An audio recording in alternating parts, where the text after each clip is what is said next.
Hə, müəlliməm.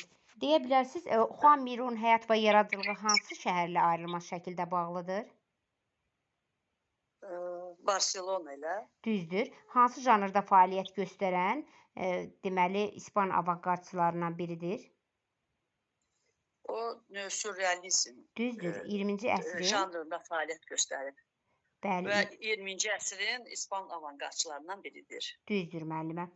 Bəs hansı rəssam bir kimyagər kimi dünyanı universal simvollara ayırır? Juan Miro.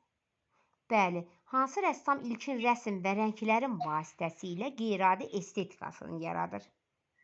O da Juan Miro'dur. Düzdür müəllimə. Müəllimə, bəs deyə bilərsiniz, Miro perspektiv qaydaları ilə necə davranırdı?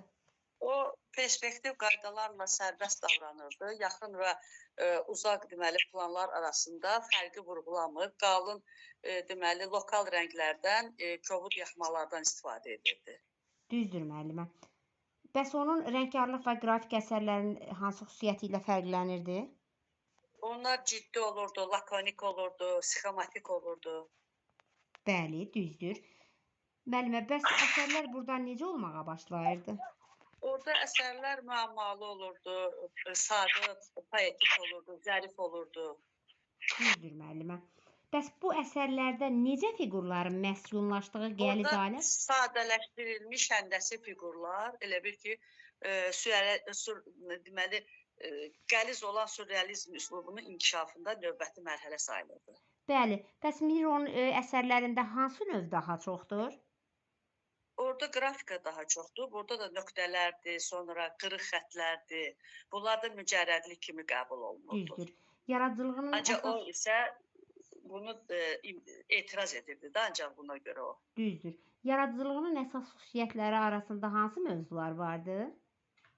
Onların arasında deməli rəng idi, ritm idi, sevinç, gün işığı bunlar. Bəli. Bəs kubizmin təsiri altında olan Miro Parisdə hansı rəssamla görüşür? Picasso ilə görüşür Bəli. Parisdə. Bəs Miro'nun əsərlərində kimin yaradıcılığının təsiri hiss edilir? Onun əsərlərində Paul Klee'nin yaradıcılığı hiss olunur. Bəli, müəllimə. Bəs müəllimə, deyə bilərsiniz, o sürrealizmin necə variantını yaratmışdır? Surrealizmdə Poetik sürrealizm variantını, o özünün poetik, bax sual düşsə ki, sürrealizmi, poetik sürrealizm variantını yaradan sənətkar kimdir? Mütləq Juan Miro. Onda Salvadorla qarışdırmayacağıq. Burada asar söz poetikdir.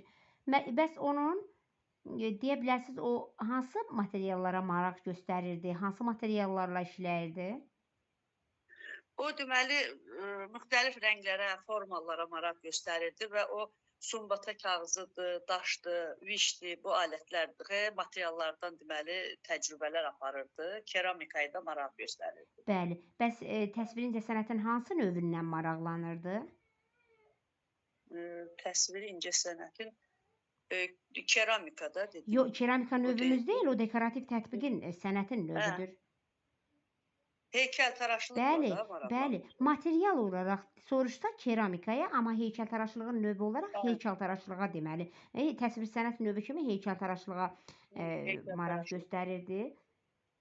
Bəs müəllimə, onun qadın və quş əsəri haqqında neçə metrdir, harada ucalmışdır, hansı rənglərdən ibarətdir?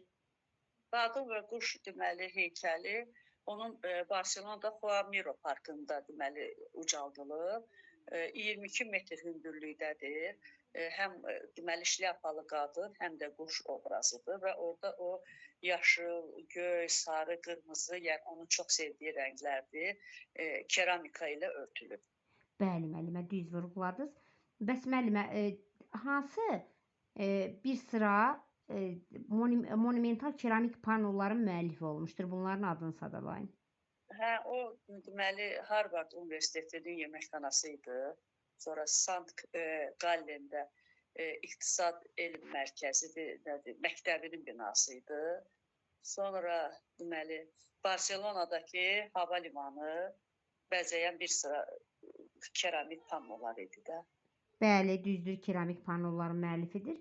Elədir. Müəllimə, bəs doğulduğu yer, təhsil, yəni buyurun desəz də o deyin də. Mən deməli doğulduğu İspaniyadır. üslub texnikası abstraksionizmdir, surrealizmdir, rəngkarlıq, qrafika, keramika, heykəltaraşlıq. Sonra əsərlərin mövzusu olmuşdu natürmort, mənzərə, portret. Məşhur əsərləri də ki, ferma idi, fermer idi, sonra qadın, sonra köçəri qış, rəngkarlıq, ana mövzusu bunlar idi. Bəli, müəllimə, öküz döyüşü, bəli, Hə. düz dediniz. Sonra müəllimə, müdrik fikirləri nə idi? Onun müdrik fikirləri, o deyirdi ki, mənim üçün maksimal intensivlik yox, minimal səylərə deməli çatmaq lazım idi. Ona görə də onun əsərlərində boşluqlar daha çox böyük rol oynayırdı. Düzdür müəllimə, bəli. Bəs neçənci ildə Miro real tanınan obrazları özünün icad etdiyi gizli və müəmmalı dilə çevirməyi öyrənir? Necə sualı başa düşmədim. Neçənci illərdə, deməli, neçənci il? 1920-ci illərdə deməli öz icad etdiyi gizli, sirli deməli dilə çevirməyi öyrənirdi o. Bəli, düzdür. Burada çəkilmiş əsər artıq bu gizli dedik, müəmmalı dedik axı. Çəkilmiş əsər artıq necə idi? O burada sujetli kompozisiyadan daha çox sehirli bir Bəli, çünki gizli idi, müəmmalı idi. Sirli, işarəli, ümumiyyətlə biz bu Juan Miro'da da sehirli düsturu idi dedik ki, bunlar Juan Miro yaradıcılığıda, amma işarələr, rəmzlər heykəltaraş sorusda da Henry Moore yadımıza düşür. Bəs müəllimə, biz deyə bilərsiniz, o Miro ənənəvi xalq sənətinin dərindən öyrənilməsi nəticəsində nəyi kəşf etmişdir? O ki, bu detalların üzərində deməli detallar demək, yəni ki, o həndəsi fiqurlardan, düz sınıq xətlərdən, sonra alovlu dillərdən. Bəli, amma ki, müəllimə, ənənəvi və xalq sənətinin dərindən öyrənilməsi nəticəsində sirli işarələri kəşf etmişdir, sirli işarələri. Bəli. Bəs müəllimə, deyə bilərsiniz, onun bir dənə kitab nəşr olmuşdu. Neçənci ildə idi və bu kitabın adı nə idi? O 1971-ci ildə qırmızı başlı qırmızı lələkli kərtənkələ idi.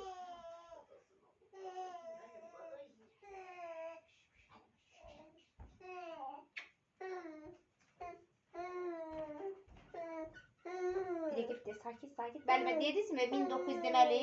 1971-ci ildə qırmızı lələkli.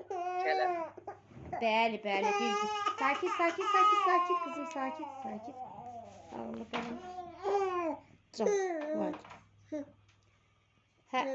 Deməli 1971-ci ildə qızıl lələkli kərtənkələ düz dediniz, bəli. Bəs müəllimə, hansı rəssamın yaradıcılığına xas xüsusiyyətli yox, Juan Miro'dadır. Juan Miro'nun yaradıcılığına xas xüsusiyyətlərdən biri nə oldu? O sir və rəmzlər idi, deyəsən. Yoxsa o fərqli sir və rəmzdir, düzdür. Sir və rəmzdir, düz vurğuladınız. Bəs deyin, zəhmət olmasa, deməli, yadda mütləq saxlayırıq. Juan Miro özünün poetik sürrealizm variantını yaratmağa qadir oldu. Bəs bu muzeylər haqqında da məlumat verin ki, Juan Miro... Deməli, o 1975-ci ildə Barcelonada rəssamın muzeyi, Juan Miro fondu deməli açılır. Sonra 1968-ci ildə onun nəhəng fərdi deməli sərgisi olur və bundan sonra o özünün və müasir desən rəssamların əsərlərini sərgiləmək üçün bina yaratmaq istəyirdi. Burada da deməli fondda da eksponatlar müxtəlif idi. Burada deməli o deməli fonda da deyəsən o əsərlərin çoxu özü bağışlayıb və burada 300 rəngkarlıq əsəri, 10.000 qrafika, 150 deməli heykəldən ibarətdir və burada orada deməli toxuculuq məlumatlarıdır, sonra keramika nümunələri sərgilənir. Bəli, müəllimə, düz vurğuladınız, bəli. İndi ekrandakı şəkillərə Juan Miro'nun hansı əsəridir? Bu kişi başı. Düzdür. Bəs bu? Bu isə mavi səmadan odunu çarxa doğru. Hə. Bəli. Bəs bu? Bunu bilmədim. Bu da mavinin qızılı. Hə, mavinin qızılı. Bax, elə bu əsərdə. Həyətin daxili hissəsi. Bəs bu hansı üslubda Realizm üslubu. düzdür? Realizm. Bəs bu? Bu isə Pradesdə kəndli fabizmdir. Düzdür. Bəs bu? Bu stol dovşan, stolda dovşan ilə natürmortdur. Bu isə kubizmdir. Düzdür. Bəs bu? Bu sürrealizmdir. Arlekinlərin karnavalı. Karnaval.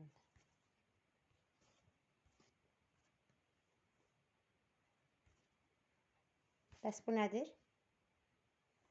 Bu qadın və quş heykəlidir. Düzdür. Hə, müəlliməmiz. İndi isə buyurun, deyin bu.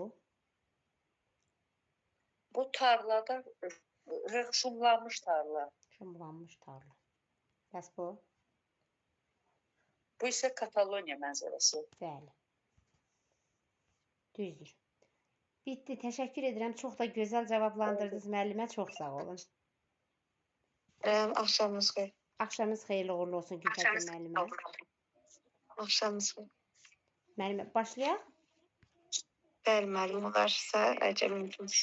Hə, əlbəttə ki, buyurun.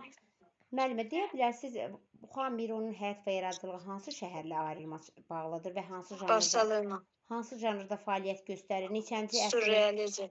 Bəli. 20-ci əsr. Bəli, İspan avangardçılarından biridir Juan Miro. Evet. Bəs o nə kimi dünyanı universal simvollara ayırır? Dünyanı universal simvollara ayırırdı. Bir kimyager kimi dünyanı universal. Kimya, hə. Bəli, müəllimə.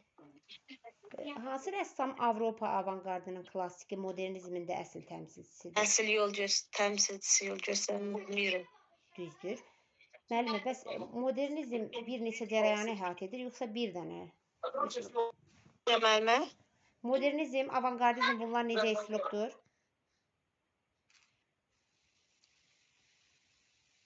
Müəllimə, buyurun zəhmət olmasa. Nə deyirsiniz müəllimə? Bir dəqiqə. Modernizm və avangardizm necə bir üslubdur? Modernizm, abstraksionizm necə üslubdur?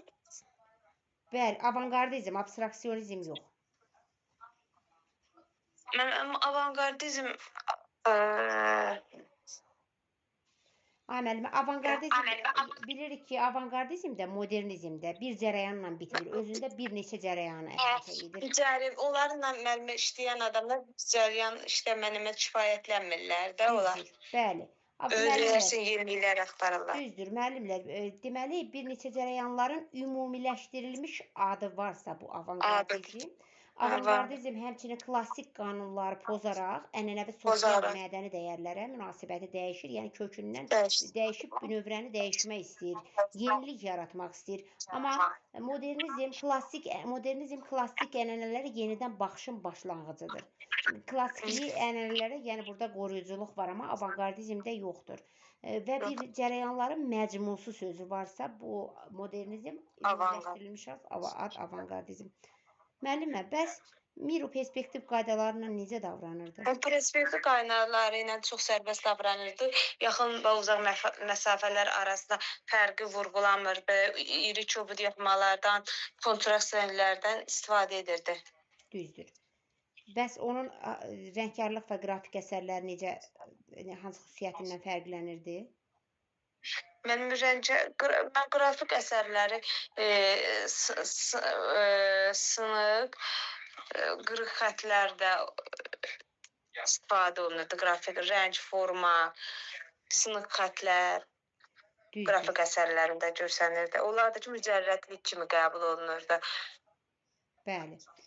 Bəli, müəllimə, düz dediniz. O mücərrədlik kimidir. Əsərləri zərif, poetik, müəmmalı olmağa başlayırdı onun əsərləri. Bəs onun əsərlərində hansı figurların məskunlaşdığı qəliz aləm sürrealizmin inkişafında növbəti mərhələ oldu? Həndəsi idi, yox. Bəli, həndəsi figurların. Həndəsi figurlar. Düzdür. Hansı cərəyanın təsiri altında olarkən kimlə görüşmüşdür Parisdə, onu deyim? O kubizm təsiri altında Pablo Picasso-la görüşürdü. Onun da ki, yaradıcılıqda Paul Klein işarətləri var idi yaradıcılığında. Düzdür. Polkil yaradıcılığının təsir istəyilirdi. Hansı materiallara təcrübəyə başlamışdır və hansı Mən kağız, daş, sumbanta, viş, vərə, kağız bu materiallardan istifadə edirdi. Düzdür müəllimə. Keramikaya maraq göstərirdi. Heykəltaraşlığın hansı növündən maraqlanırdı? Heykəl üzr Monumental istəyirəm. Təsvir sənətin soruşacaqdım. Heykəltaraşlıq. Təsvir edəsən heykəltaraşlıq. Düzdür. Doğulduğu yer, təhsili, ad mükafat. Mən oranı baxmışam, amma spesifikasını deyim. Abstraksionizm, realizm, rəngəli qrafika, heykəltaraşlıq, keramika, mənzərə anatomi, portret, müdür sözləri deyir, mən maksimal intensivliyə, minimal səylərlə çatıram, belə. Əsərləri fermer idi, Holland interyeri də ana mövzusu səhv eləmirəmsə, sonra Kataloniya mənzərəsi, Düzdür müəllimə. sonra Öküz döyüşü də var müəllimə. Müəllimə, deməli yadda saxlayın. Öküzün nallanması Ələkbər Rza Qılıyevin. Öküz döyüşü Xamirov. Bir də öküzün nallanması deyə Mirzəvat Mirzəvadovda bir əsər var. Yəni bu öküzlər, yəni bu üç rəssamdadır. Mirzəvadınki nədir bunlar? Öküzün nallanması. Nallanması. Onda da amma şəkil verilmir də onun. Müəllimə, bəs deyin, onun Qadın və Quş əsəri harada ucalmışdır, neçə metrdir? Barselonada Xamiro parkında 22 metrdir. Demək, qırmızı, sarı, göy, yaşıl rənglərdən istifadə edilib. Bu da ən sevimli rəngləri idi Miron.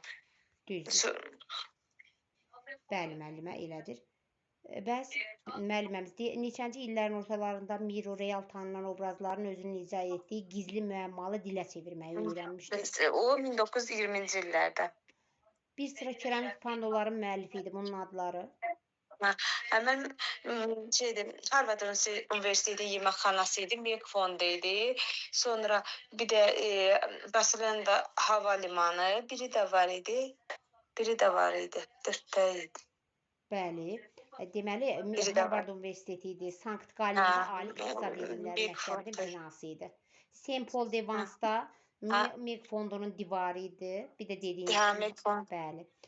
Bir də hava limanı. Bəs dedik ki, gizli müəmmalı dilə çevirməyi öyrəndi Miro 1920-ci ildə. Burada çəkilmiş əsər artıq necə idi? Tam mücərrədləşmişdi də. Sehirli düstur idi. Bəli. Sehirli düstur. Düzdür müəllimə. Deməli, burada da ayrı-ayrı həndəsi fiqurlardan, düz, sınıq, qıvrıq xətlərdən, hərəkətlər dillərindən bütöv bir tamlıq yaratmışdı. Axı biz dedik ki, onun əsərlərində həndəsi fiqurların məskunlaşdığı qəliz aləm sürrealizm inkişafında növbəti mərhələ oldu. O deyirdi, o elə bilirdilər ki, onun hansısa elə ki, təxəyyülün nəticəsindədir, onun elədir. Əslində, keçmiş sənəti dərindən öyrənməsi nəticəsində bu obrazları yaradırdı Miro.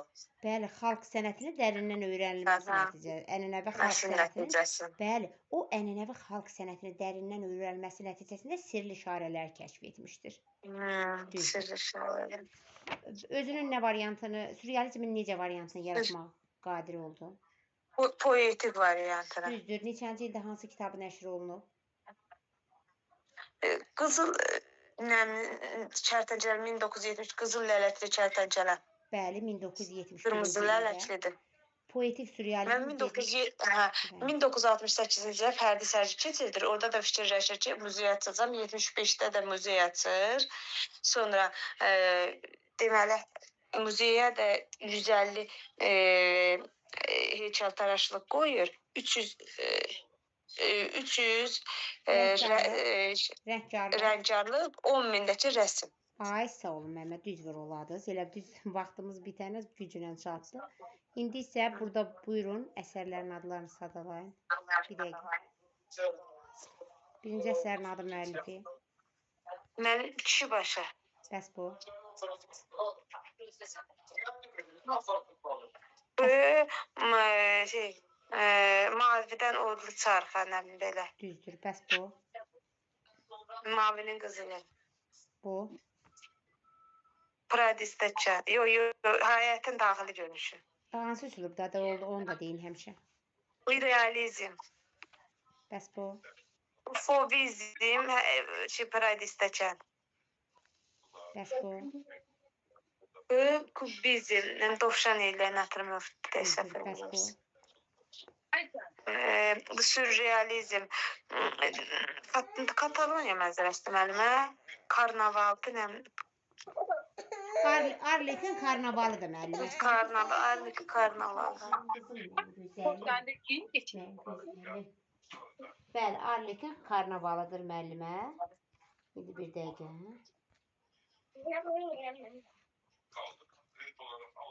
Bəs bu nədir ha müəllimə? Müəllimə o şeydə keramikadan qadın quş. Düzdür. Qadın və quş əsəridir. Hə müəllimə, biz indi bəs bunları da deyil. Bu əsərlər onun hansı əsəridir? Birinci. Müəllimə bu şumlanmış tarladır. Bəs bu? Buradakı şey Kataloniya mənzərəsi. Düzdür, bəli, Kataloniya mənzərəsidir. Müəllimə, təşəkkür edirəm. Çox gözəl cavablandırdınız. Çox sağ olun. Müəllimə yaxşı olmadı, səs-küy fikrim qaldı orada. Başqa yer. Eyb yox, narahat ol. Yox, yenə yaxşıdır. Cavablandırmağınız çox qəşəng suallara yaxşı cavab verirsiniz. Sağ ol. Təşəkkürlər. İndi isə Xəyalə müəlliməmiz, buyurun. Əgər uşaq rahatdırsa davam edə bilərik. Buradasınızsa əgər. Hə, müəllim. Ay, sağ olun müəllimə. Dedik ki, ay müəllimə, elə bil mən sizə dedim ki, yarıda qaldıq. Qrafikadan deyəsən qaldıq. hə, Yoxsa heykəltaraşlıq? Yox, bəs müəllim onun əsərlərində dedik ki, qrafika daha çoxdur. Bəs qrafik əsərlərində nələr var idi? Yəni hansı xəttlər, nələr qrafika kimi qavranılırdı? Buyurun. Nöqtələr, cizgilər. Bəli müəllim, Nöqtələr, cizgilər və qırıq xəttlər, düzdür müəllimə. Bəs yaradıcılığının əsas xüsusiyyətləri arasında hansı mövzular vardı? yaradıcılığın əsas xüsusiyyətləri, sevinç, sağlamlıq, nə idi, rəng və forma. Düzdür, sevincdir, rəng və işıqdır, sağlamlıqdır, ritmdir, bəli. Bəs hansı cərəyan təsiri altında olanda Parisdə kimlə görüşüb? Parisdə Picasso ilə görüşür. Düzdür. Bəs Amma Polçelinin yaradıcılığı onun yaradıcılığında hiss olunur da Polçelinin. Təcrübələri hansı materiallarla başlamışdır, hansına da maraq göstərmişdir? Təcrübələrə daş idi, sumbata kağızı, əlavə materiallar var idi, viş var idi. Bəli müəllimə, düzdür. Sumbata kağızıdır, sonra vişdir. Sumbata kağızı da bu şkulka kağızı var ya müəllimlər, odur. Şkulka kağızı. Hə, deməli qumdur, daşdır və s. Dediniz nəyə maraq göstərirdi? Keramikaya. Heykəltaraşlığı hər dəfə təsvirincə sənətin də heykəltaraşlıq növündən maraqlanırdı. Bunu hər dəfə səhv sual verirəm. Doğulduğu yer, üslub texnik əsərlərin mövzusu.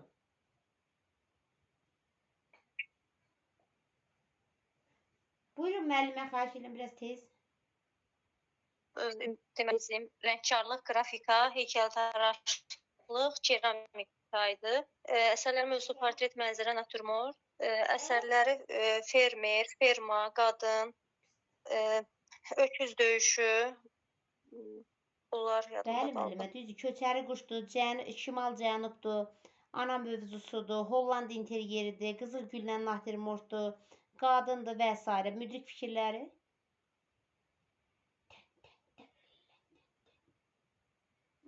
Maksimum intensivliyə minimal səylərlə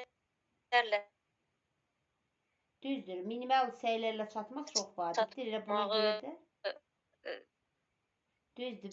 çatmağı əslində Buna görə də çox elə deyir ki, deyir mənim üçün maksimal intensivliyə minimal səylərlə çatmaq vacibdir. Məhz buna görə də mənim əsərlərimdə boşluq getdikcə daha böyük rol oynayır. Müəlliməmiz, bəs onun qadın və quş əsəri hündürlüyü nə qədərdir? Hansı rənglər var idi? 22 metrdir. Hündürlüyü, qadın və quşun təsviri var, şlyapalı qadın. Göy, qırmızı, yaşıl, sarı rənglər, bir də səthində keramika ilə örtülmüşdür.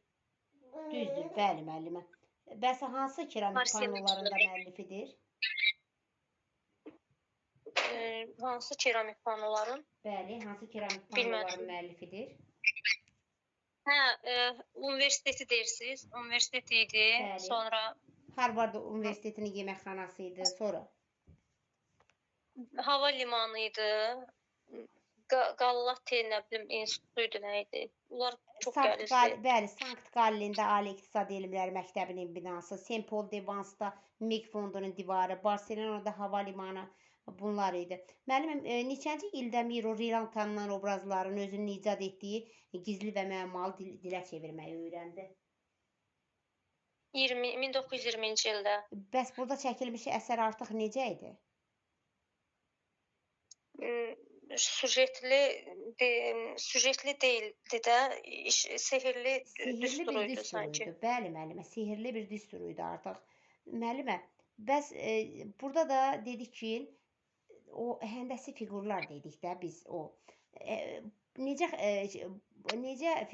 Nələr var idi burada o həndəsi fiqurları yaradacaq? Nələr var idi onu deyin. Düz, sınıq, qıvrıq xətt, ələ keçirməz alodilər bunlar. Bəs ənənəvi və xalq sənətinin dərindən öyrənilməsi nəticəsində nəyi kəşf etmişdir? Bilmədim mən. Sirli şairələri kəşf etmişdir. Müəllimə, bəs neçənci ildə hansı kitabı nəşr etmişdir? Nə idi? Qırmızı lələkli nə idi o? Kərtənkələ idi, nə idi? Bəli, Qırmızı lələkli kərtənkələ kitabını nəşr etmişdir 1971-ci ildə. Bəs sürrealizmin hansı variantını yaratmışdır? Optimal. Poetik sürrealizm variantını yaratmışdır Juan Miro. Bəs neçənci ildə deməli muzey təsis etmə fikrinə düşdü? Onların hamısını deyin muzeylər haqqında da. 68-ci ildən böyük sərgisində muzey yaratmaq fikrinə düşür. 74-cü ildə də yaradır. Buradakı deməli 150 heykəltaraşlıq nümunəsidir. 300 rəngkarlıq, 10 minə yaxında rəsm. Bəli. Amma yaratdığı il 1975-dir, 74 yox. Təşəkkür edirəm. İndi şəkillərimizə də cavab verin. Əsərin adı, müəllifi? Bunu yadıma düşmədi mənim. Müəllimə, bu Kataloniya mənzərəsidir. Ovçu adlanır həmçinin digər adı. Ovçu. Hə. Oxa da oxşayır. Buradakı buna baxın. Biraz da oxa oxşadıram mən bunu. Baxın. Kataloniya mənzərəsi. Hə, müəlliməmiz, indi buyurun bu əsərin adını müəllifin deyin. Sürülmüş tarladır. Nəsə tarla əsəri. Şumlanmış tarladır. Bəli. Bax buradadır. Bax görürsüz tarlanın elə bir şumlayıb gedir. Bax şumun o çotanın izi oradaca görsənir. Bu nədir? Qadın və quş heykəlidir. Sakit. Mən hara gedirəm düşüb atmıncım. Hə, müəllimə, bu işsiz. Allah saxlasın. Bəli, qadın quş. Bəs bu? Arlik nə idi o? Karnaval idi. Karnaval. Hansı üslubda yaratdığını da deyin. Əsəri hansı cərəyanda yaratmışdır? Realizm. Düzdür. Bəs bu? Bu kubizm üslubundadır. Stoldan natürmort. Dovşanla natürmort. Ay, sağ olun, bəli. Bəs bu? Fovizm üslubundadır. Bunun adı yadımda qalmışlar. Onun Pradesdə kənd. Bəs bu? Bu realizm üslubunda həyətin daxili hissəsi idi. Daxili görünüşüdür, bəli. Təşəkkür edirəm, çox gözəl cavablandırdınız, çox sağ olun.